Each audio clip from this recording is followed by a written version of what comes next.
Hey guys, I'm Janet, on occasion, and today we're playing another community cast. This one is sent in by Lotus Moon, who you might recognise from the replay the other day, where he played God of Gobos.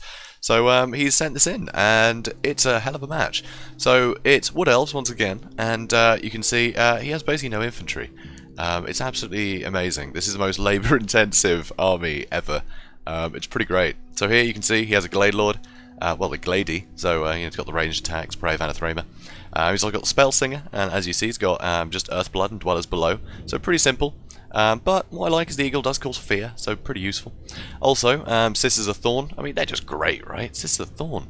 Also, Wild Riders, Wild Riders, Wild Riders, Wild Riders. That's a lot of Wild Riders. He's also got 4 Deepwood Scouts, and over here he has 1 unit of Eternal Guard, which seems strange. I'm not quite sure why just the 1 unit of Eternal Guard, but I guess it's good for just throwing a spanner in the works. And, you know, having something in melee, you know, stuff will tend to blob up around it, and it makes for, you know, good breath attack opportunities, things like that. So, it's definitely useful just to have, you know, something to sort of throw in there just to slow them down. So it's pretty cool. And the Beastmen army he's up against is very similar to the sort of army that I'd bring against the Wood Elves. So, you know, sort of a lot of infantry with shields. So you see Goreherd with shields. He's got some Ungor Spearmen with shields. Quite a few. And that's definitely going to be useful for, you know, sort of helping out in fights against all the sort of Wood Elf cavalry that is actually pretty flimsy. So, you know, you don't need very elite spearmen to do a lot of damage to them, to be honest, as long as you can, you know, catch them out. So he's also got a Brave Aim and a Wild. I tend to go with Beasts, but, you know, spawning a Cygor is definitely useful from time to time. So, good fun there. Also, he's got Morga the Shadowgave, and, yeah, that'll do well. The Chaos Spawn summons are very useful, and because Morga regenerates, he's not going to take too much damage from ranged. You know, he can shrug a lot of it off, which is pretty good. Also, you can see Centicles are great weapons in the back there, and, I mean, that doesn't seem like a lot of infantry, but, well, there's a lot more. So, you can see he's got a load more Centicles in here. So is that, yeah, 2 more units of Centicles, I think. And also some Chaos Warhounds of Poison, which I just think is so useful in this matchup. Also, a load more Gore Herds and Ungore Herds, so just a load more infantry. And so that's 2 sides that he can come in from now. But it doesn't stop there. Over here you can also see there's some Centicores back here. And some more Chaos Warhounds of Poison. And he's got 2 more units of Gore Herd. So a lot of different, you know, opportunities to sort of catch out some of these ranged units. So it's going to be very scary. So let's speed things up and see how it goes. So immediately he sees not much of an army, so knows that there's going to be some stuff hidden. At least that's what I assume, because that is not the full points worth, you know, unless he has, like, I don't know, just the rest is just Ungor Raiders in the back or something. You know, there's got to be something missing. So, so he's coming into here. So you'll see the Eagle, great for scouting. You know, the only real thing that can sort of put pressure on him is sort of Ungor Raiders and Centicles with throwing axes, but you can quickly just get out of that fight, you know. You can quickly just fly away from them. So here you can see the Wild Riders come in, and this is a bit iffy. They are definitely getting a bit caught out here. But Dragon comes in, and Dwellers below is placed. So, really juicy target with the Glade Lord, right? So people are going to go all in to fight the Glade Lord, but Dwellers below is going to punish you for that decision. Which means that now, he's done some pretty good damage to the infantry, the Glade Lord has managed to get the Wild Riders out of this fight, and he hasn't really taken much damage in return. So, really cool maneuver using Dwellers Below as a defensive spell, and you just don't see that. So here you see the Centicores are coming in, the Eagle is trying to slow them down. Unfortunately there are some Goreherd helping, and here the Poison Warhounds come into the back, some Centicores come into the back. There's just loads of different angles of attack here, which make it really tough to react, especially when you've got an army that's this fragile. So, yeah, 1 unit Deepwood Scouts getting pretty caught out there. So, real shame. Sisters of Thorn had to pull out, and these Eternal Guard have been used just to plug up as, you know, much stuff as possible. So, and, you know, they're only 1 unit, so you can't really hold back a lot, but, you know, he's caught a couple of units there. So, that's pretty handy. So, here you can see the Chaos Warhounds of Poison got chased off. These Goreherd are going to get a charge from the Wild Riders here, which will definitely help. So it looks like the Dragon might be coming in. Maybe not.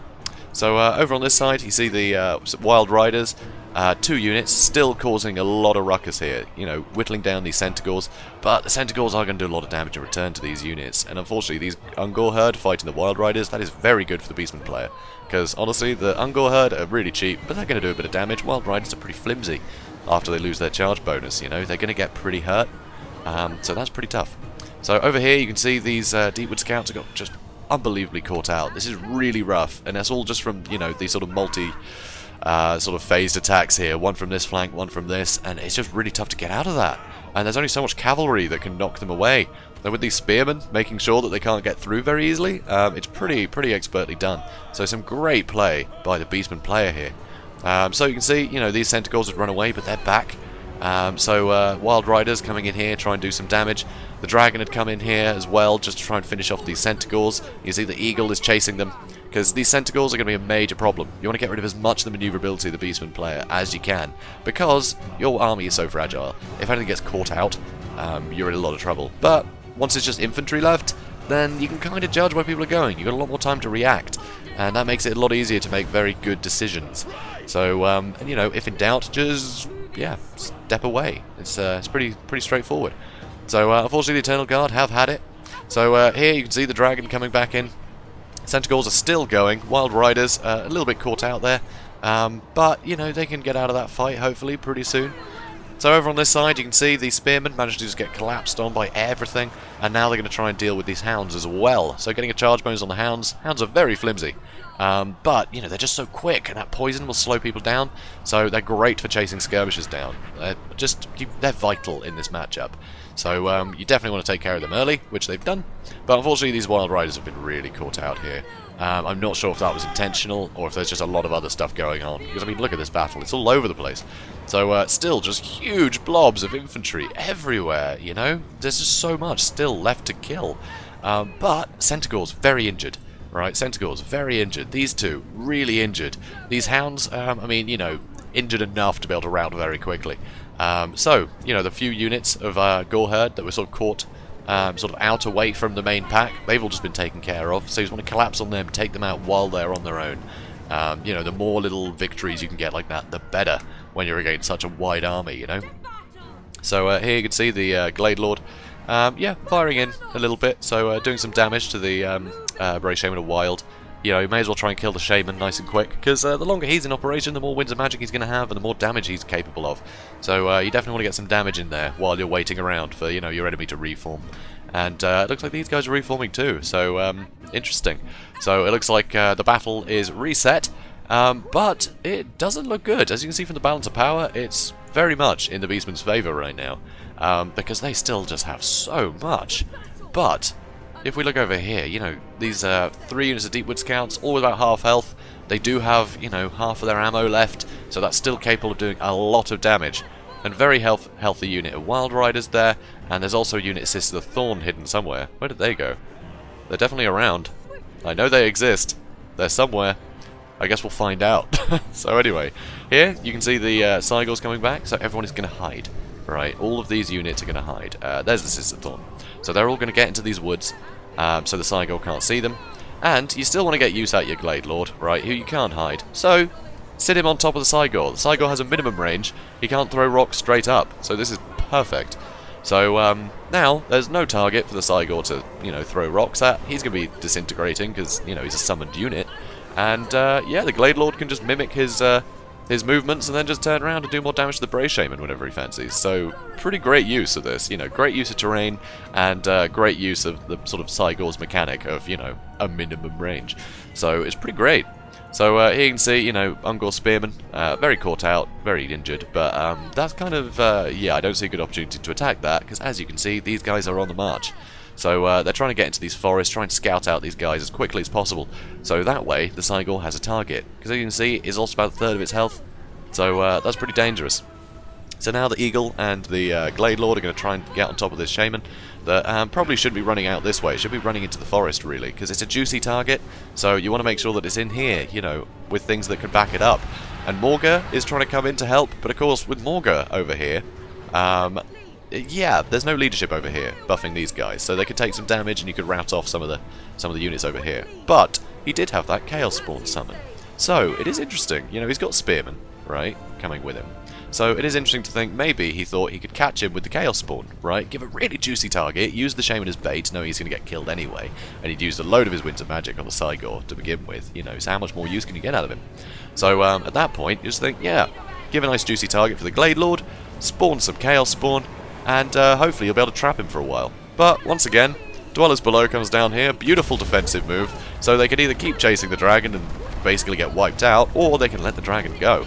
And that's what they chose, because they want to keep these spearmen alive. Because once these spearmen are dead, it's going to be very difficult to kill the cavalry over here. So now you see they've managed to chase everything out of these woods. So the Wild Riders charge into the Gore herd, and you'll see there'll be a swap. So the Wild Riders leave, and the Sisters of Thorn enter. So constantly getting those charge bonuses, making sure they're knocked flat for as much of the engagement as possible. And it's also buying a lot of time for the Deepwood Scouts to retreat.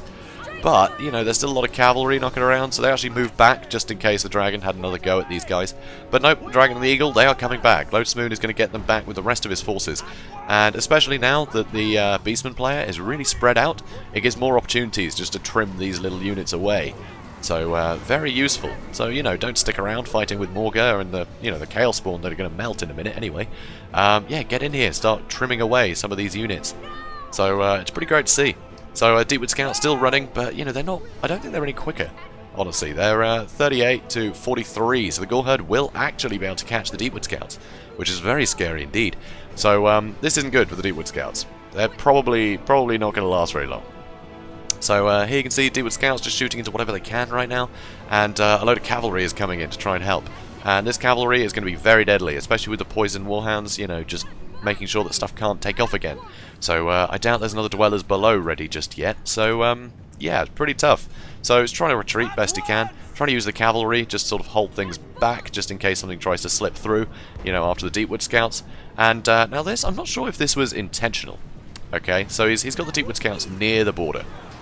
Okay, and that is important, because as you see, right, another unit of Deepwood Scouts, nice Earthblood, so on all of the useful units here.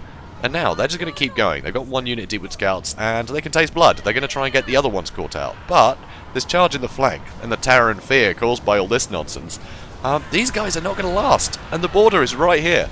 So, they're going to get chased off almost immediately. So, that, I think, was just excellent bait. That's what I'm thinking. Might have been unintentional, but that worked like a charm. You know, that was absolutely wonderful. So now, that's all the cavalry got, except one unit. Where is that last unit? There we go. So one unit of Centaurs are great weapons. That is all the maneuverability he's got. The rest are just, well, you know, they're still very quick, because they're Beastmen. But, you know, they can outrun the Deepwood Scouts, but they can't outrun the cavalry. So, very rough indeed for the Beastman player. He's lost a lot of assets there, and you can see the balance of power has actually levelled. So here you can see the Eagle just manages to shatter these Ungor Spearmen. They were very injured and left on their own. So here now, no ammo on the Deepwood Scouts, so he's charging the Deepwood Scouts in. Now this is another lovely bait and switch, we'll see in a second. So usually when you charge an infantry like this, it's because you're trying to bait a breath attack, right? So the Beastman player, he pulls some of the units away from this engagement because he doesn't want this to be breath attacked. So instead, the breath attack comes down over here where he wasn't expecting it. It does a load of damage to the Spearmen. And you can see he's targeting Spearmen above all else because he wants the Spearmen dead. Because it's cavalry he's got, he doesn't want spears, you know, on the field. So here, charges into the Centaurs, you know, these units very split up at the moment. Very split up. So, while they are, just charge in with everything. I mean, it is tough. I mean, you can't really do much as a Beastman at this point, you know? Without the Centaurs, you can basically just sort of blob up and hope it'll do. It's not easy at this point, you know? That's a lot of units to manage to make sure you're always facing the right way.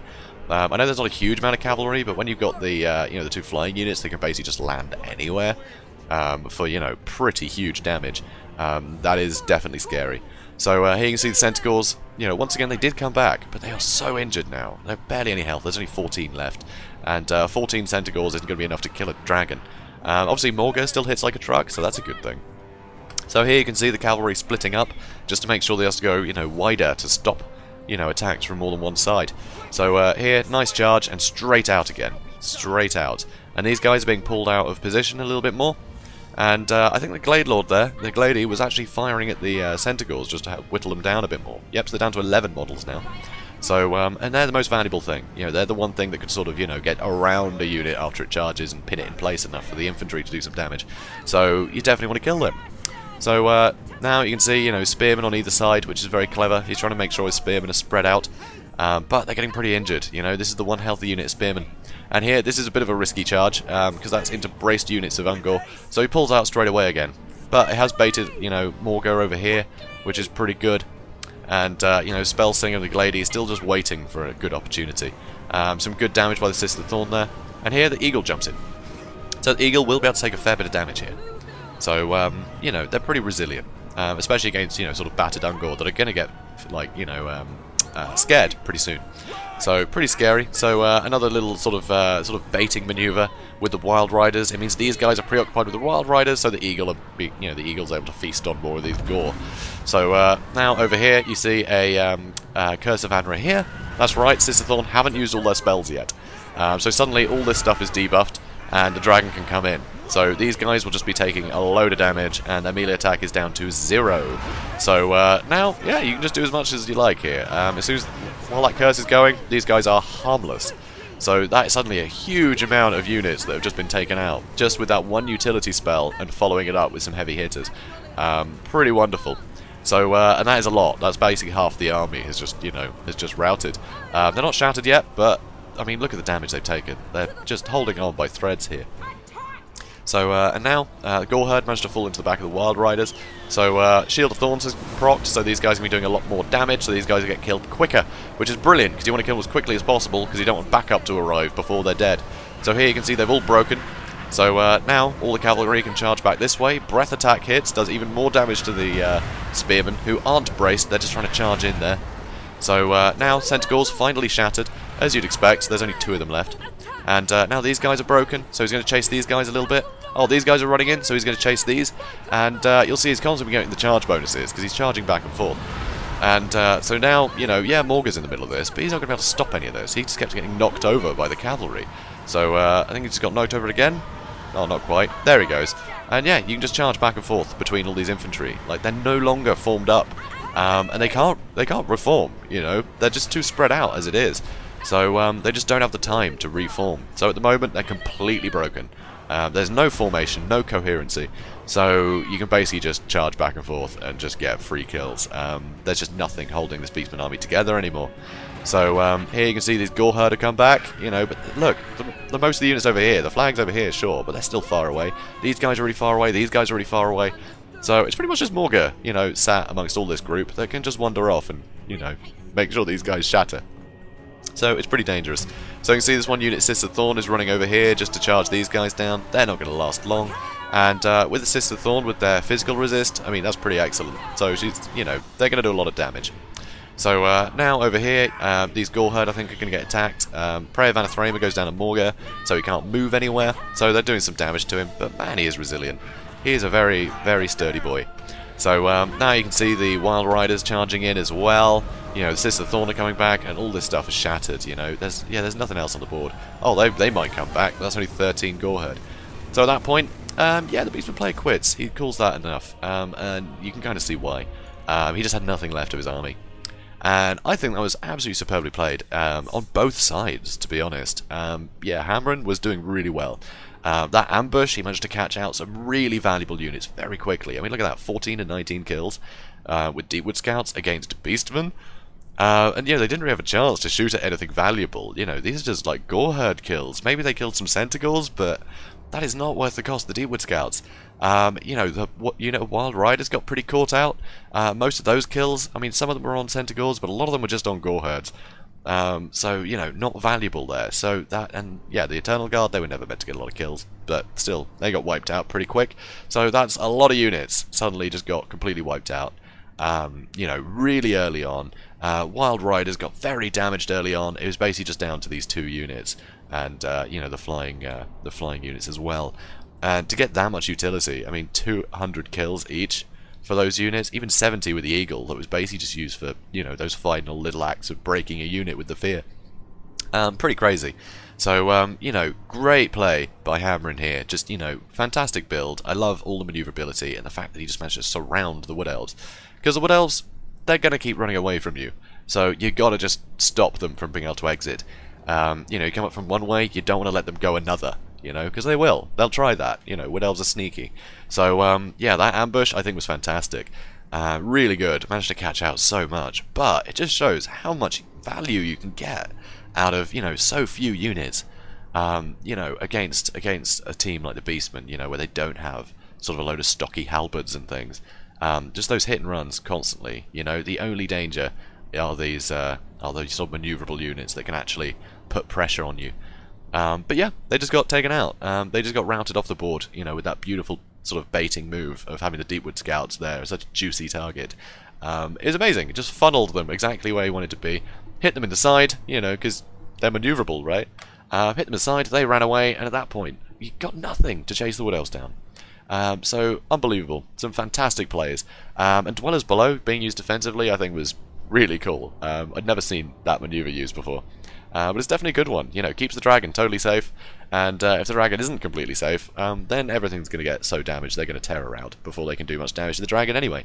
So it's pretty great. It's kind of lose-lose for the sort of the Beastmen player there. They either stay in the fight and take all the damage, or they just leave, and that way, you know, the dragon gets out and they haven't managed to catch their prey. So it's very scary indeed.